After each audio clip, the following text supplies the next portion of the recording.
आपण पुस्तक मॅथेमॅटिक्स इयत्ता तिसरीचं मॅथेमॅटिक्स मधलं पाहत आहोत. प्लेस व्हॅल्यू म्हणजे स्थानिक किंमत.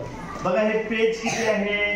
पेज नंबर आहे 17.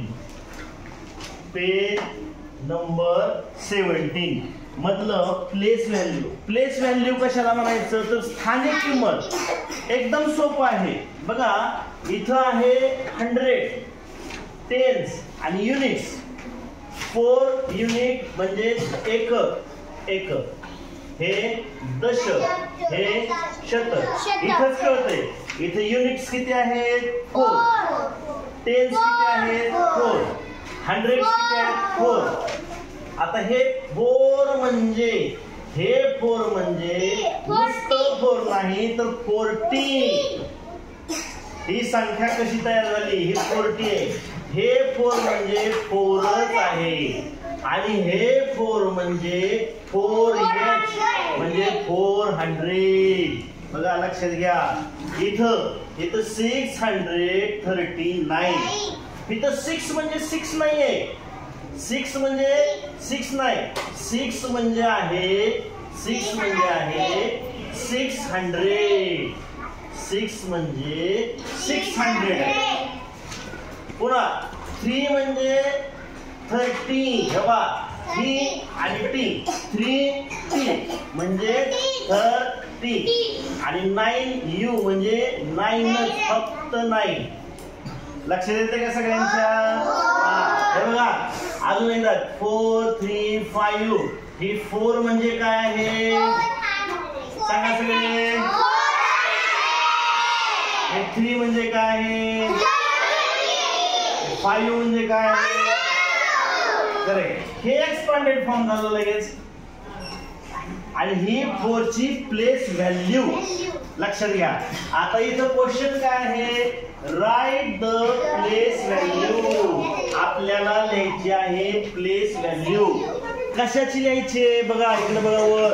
कशाची लिहायची? द अंडरलाईन्ड. अंडरलाईन म्हणजे अंडरलाईन केलेला डिजिट. आता हे 9 आहे. इकडे बघा 9 आहे तर 9 ची प्लेस कोणती आहे? प्लेस आणि ठेवायची.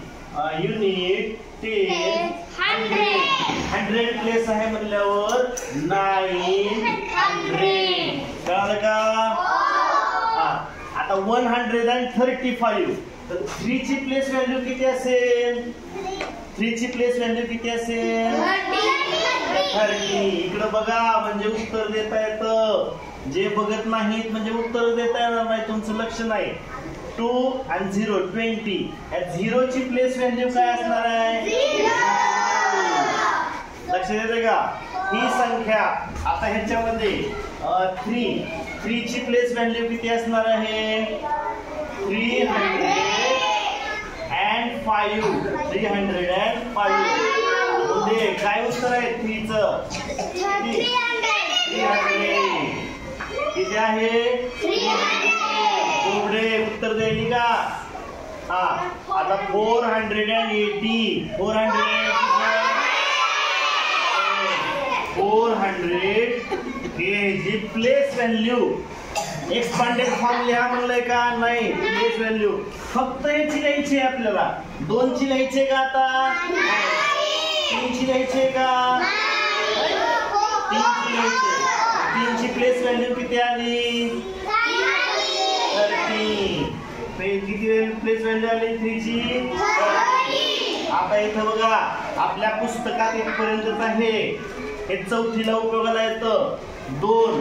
आता हे काय आहे? 2480. मग 2 ची प्लेस व्हॅल्यू किती?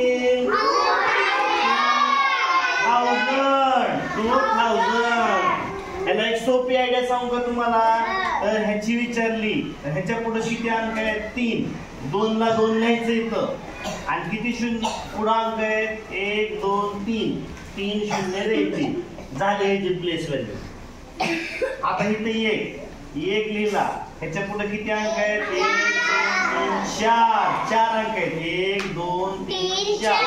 शून्य द्यायचे 1 2 3 4 10,000 करेक्ट कळलं का आता समजा ही तो संख्या कोणती दिली 5 3 2 1 3 ला अंडरलाईन केलं 3 च्या पुढं 3 ला 3 लिहिलं किती अंक आहेत 2 मग इथे 2 शून्य दिले म्हणजे 300 लक्षात आलं आणि ते कोणत्या प्लेसवर आहे लक्षात घ्यायचं प्लेस व्हॅल्यू 5 3 2 1 हे 1 युनिट प्लेसला आहे 1 ह्या 2 ची येणार 20 हे 3 ची येणार 300 आणि 5 ची येणार 5000 समजलं का